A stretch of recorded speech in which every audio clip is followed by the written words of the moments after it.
You are not middle class. Let's just get that out of the way right now.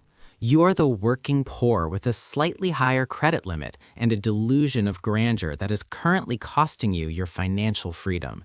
You walk around with a sense of entitlement because you have a job and a car payment, but the reality is you are one missed paycheck away from disaster. And yet, every single September, like clockwork, you commit the single stupidest financial suicide ritual known to modern man. You buy a new phone. You are broke. You have no assets. You have no emergency fund, but you have the titanium finish. Congratulations, you played yourself. I am looking at the data, and the math is absolutely screaming at you to stop being a consumer sheep, but you won't listen because you are addicted to the dopamine hit of unboxing a rectangle that does exactly the same thing as the rectangle you bought 12 months ago. This is the $1,000 lazy mistake. It is lazy because it requires zero thought. It requires zero discipline. It is the path of least resistance to feeling wealthy without actually being wealthy. And that is why you will stay poor. Let's break down the math, because numbers don't care about your feelings or your need to have the blue bubbles. The average flagship phone now costs between $1,000 and $1,600.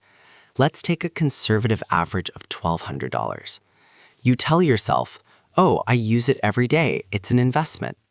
No, it is not an investment. An investment pays you. A liability costs you.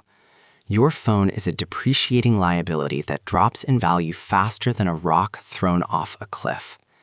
When you buy that phone for $1,200, you are taking capital out of your future and setting it on fire. But Lance, you say, I don't pay $1,200. I pay $40 a month to my carrier. You act like that's better. You are financing a toy. You are taking out a loan to buy a depreciating asset. That is the definition of financial stupidity. If you cannot buy the phone twice over in cash without blinking, you cannot afford the phone. Period. But let's look at the opportunity cost, because this is where the poor mindset really destroys you. The poor see $1,200. The rich see what that $1,200 could become. If you are 25 years old and instead of upgrading your phone every year, you kept your phone for 3 years, which is entirely reasonable because technology has plateaued and your eyes can't even see the difference in the refresh rate, you would save roughly $800 to $1,000 a year. Let's say you take that $1,000 every year that you would have blown on the Pro Max Ultra whatever, and you put it into the S&P 500. The market averages 10% a year historically. You do this for 40 years. Do you know how much money that is? It's not $40,000. It is over $486,000, $500,000. You are literally walking around with $500,000 in your pocket, and you are trading it in for a slightly better camera so you can take high-definition photos of your mediocre life to impress people on Instagram who secretly hate you. That is the cost of your stupidity, $500,000. That is a house. That is a retirement. That is freedom. But no, you want the dynamic island. You want the USB-C port. You are a slave to marketing. The companies know you are lazy. They know you won't do the math. They know that if they split the cost into 36 monthly payments, your lizard brain will only see $33 a month and think it's a steal. It is not a steal. It is a leash. They are locking you into a carrier plan that is overpriced, forcing you to stay on the ultimate unlimited tier just to get the deal on the phone. So now you're overpaying for service and you're overpaying for the device. You are bleeding from both arteries. And for what? Status? Who are you signaling to? Other broke people? Rich people don't care about your phone.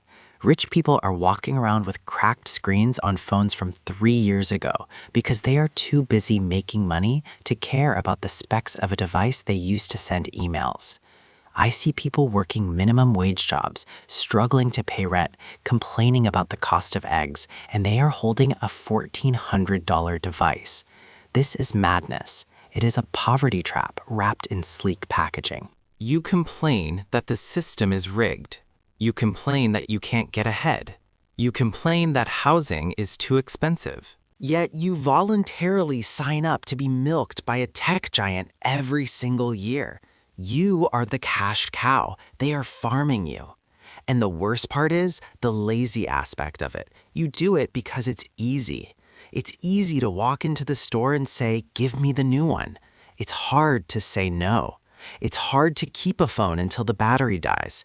It's hard to replace a battery for $80 instead of buying a new phone for $1,200. That requires effort.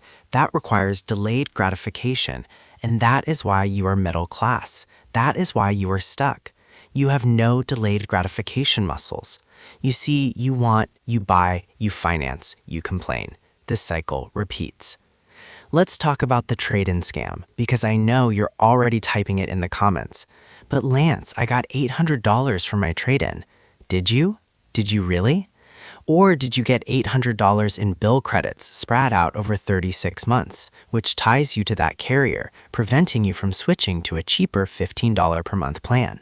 You are paying $80 a month for service to get a free phone, when you could be paying $15 a month for service and keeping your old phone. That difference is $65 a month.